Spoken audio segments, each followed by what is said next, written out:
ಯೆರೂಸಲೇಮಿನಲ್ಲಿ ಒಂದು ಹೊಂಡವಿತ್ತು, ಆದರೆ ಅದರ ಸುತ್ತ ಮುಳುಗುತ್ತಿದ್ದ ಆತ್ಮಗಳು.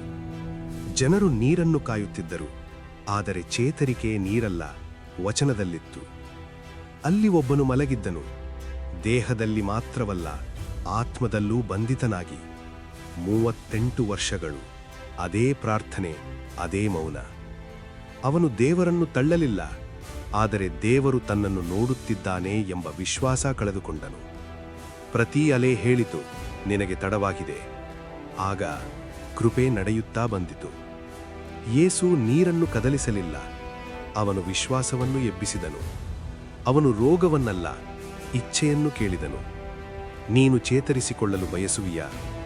ಏಕೆಂದರೆ ಚೇತರಿಕೆಯ ಮುನ್ನ ಮನಸ್ಸು ಬದಲಾಗಬೇಕು. ಅವನು ಸತ್ಯವನ್ನು ಕೊಟ್ಟಾಗ ಯೇಸು ಅಧಿಕಾರವನ್ನು ಬಿಡುಗಡೆ ಮಾಡಿದನು. ಎದ್ದು ನಿಲ್ಲು.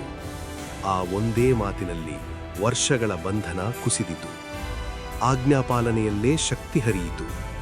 ಅವನು ನಿಂತನು, ತನ್ನ ಹಾಸಿಗೆಯನ್ನು ಹೊತ್ತು.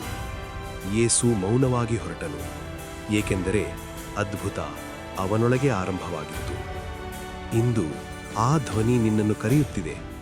ಭಯದಿಂದ ಎದ್ದು ನಿಲ್ಲು, ವಿಶ್ವಾಸದಲ್ಲಿ ನಡೆಯು, ಜೀವಿಸು.